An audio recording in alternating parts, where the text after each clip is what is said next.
میرے پاس ایک خاتون کا فون آیا, اتنا رو رہی تھی, مجھے بہت ترس آیا. کہہ رہی ہے میرا باپ ہاسپٹل میں بستر مرگ پر پڑا ہوا ہے اور میرا شوہر مجھے پاکستان جانے نہیں دے رہا.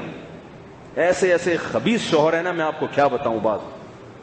ایک خاتون کا فون آیا, کہہ رہی ہے میں نے اپنی بیٹی کی شادی کی, رخصتی ہو گئی, سسرال چلی گئی, 5 سال ہو گئے ہیں, مجھے میری بیٹی کے سسرال والوں نے بیٹی سے ملنے نہیں دیا.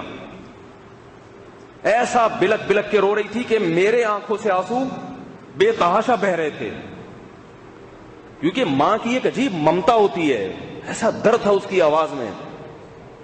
فون پہ بس بات کرانے دیتے ہیں, کہتے ہیں یہ بچی اب ہمارے گھر میں آ گئی تو اب ہمارے حکام اس پہ چلیں گے. تو اس نے کہا کہ وہ مجھے ملنے نہیں دیتے میری بیٹی سے.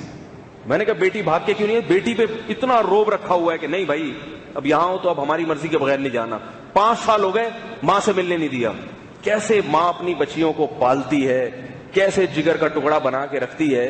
اس میں اتنا تنگ ظرف ہونا, اتنا تنگ. ماں کا رشتہ, باپ کا رشتہ ایسا ہے کہ بیوی جب کہا کرے نا ابا اماں سے ملنا ہے, اسے فوراً جانے دیا کرو. بولا ابا اماں سے ملنے پر کوئی پابندی نہیں ہے. اس میں کوئی اتنا تنگ ظرف رکھنا اپنا کہ میرے گھر سے چلی جائے گی تو کھانا کون پکائے گا, تو روٹی کون پکائے گا, تو یہ کون کرے گا. تو اپنی بیٹیوں کے بارے میں بھی مستقبل میں سوچ لیا کرو میرے بھائی. تو میں نے اس خاتون کو مشورہ کیا دیا, میں نے کہا طلاق لے لو ایسے آدمی سے. الٹا مشورہ ہے کہ نہیں ہے؟ میں نے کیا کہا, میں نے کہا طلاق لو, کیونکہ 5 سال میں ملنے نہیں دیا.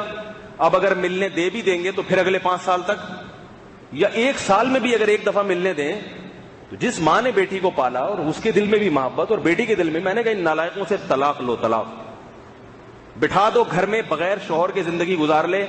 میرا خیال ہے کہ یہ آسان زندگی ہے. ماں اور بیٹی کے رشتے جو اتنا قریبی رشتہ ہوتا ہے, اس کو جدا کر دینا, یہ جہنم میں جائے گا تمہارا داماد بھی اور یہ تمہارا سسرال بھی. ایسے جہنمیوں کے پاس اپنی بیٹی کو رکھا ہوا, اس کی تربیت کے برے اثرات پڑیں گے. اس نے کہا میرا بھی یہی موڈ ہو رہا ہے. ٹھیک ہے نا. میں نے ان کمبختوں کو عقل بھی جب آئے گی, جب آپ اس کو لے کر آؤ گی گھر میں بٹھاؤ گی, طلاق تک مجھے پتا تھا نوبت آئے گی نہیں. جب یہ گھر میں لا کے بٹھا دے گی نا کہ نہیں بھیج رہی جاؤ, ان کو پتا ہے کہ کوئی دوسری اتنی شریف اس زمانے میں ملے گی نہیں کہ جس کو 5 سال تک روک لیا اور وہ رکی بھی رہی. وہ کہے گی میں جا رہی ہوں, نکل. صحیح ہے نا. شریف, کوئی شریف مل جائے